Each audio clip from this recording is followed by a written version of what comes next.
কিছু ছেলেপেলে জুড়েছে, হঠাৎ করে আঙ্গুর ফুলে কলা গাছ, লম্বা লম্বা কথা বলে,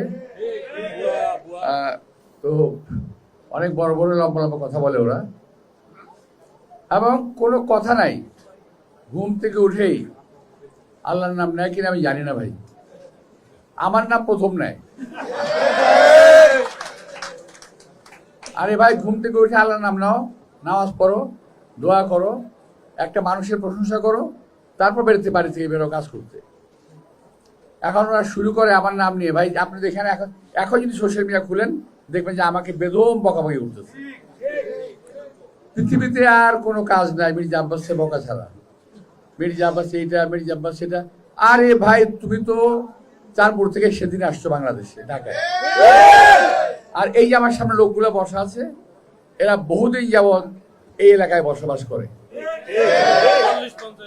তারা আমার সম্পর্কে যা জানে তুমি তার কিছুই জানো না। সুতরাং লম্বা লম্বা কথা বলো না।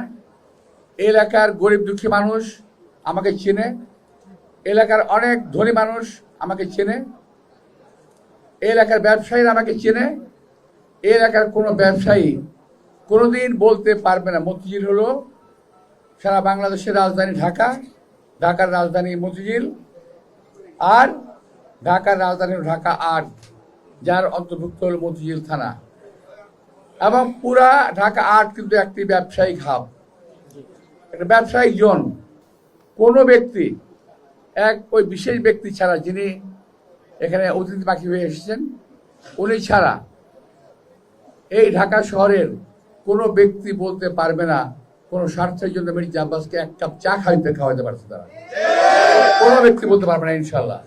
আল্লাহর রহমতে আমি গর্ব করে বলতে পারি। তো যাই হোক, তো আপনাদেরকে অনুরোধ জানাবো, এই সমস্ত ব্যক্তিদের হাত থেকে দেশটাকে রক্ষা করতে হবে। আমরা যেমনি হাসিনার হাত থেকে দেশটাকে রক্ষা করেছিলাম, তেমনি এই সমস্ত অর্বাচীন বালকদের হাত থেকে দেশটাকে রক্ষা করতে হবে।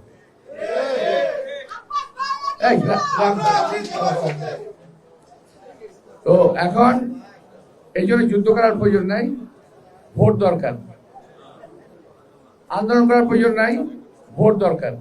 এই ভোটের জন্য আপনারা, আমার দুদিকে যারা আছেন, বাঁ দিকে আছেন, ডান দিকে আছেন, সামনে আছেন, যারা আছেন, তারা যদি সত্যি সত্যি মনে করেন যে আপনারা আমাকে জয়লাভ করাবেন, তাহলে আমি সত্যি বলছি যে আপনাদের ফিজিক্যাল কাজ করতে হবে।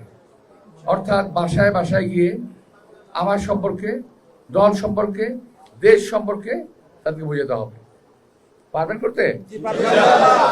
যদি পারেন তাহলে ইনশাল্লাহ পাস করতে পারবো আল্লাহ।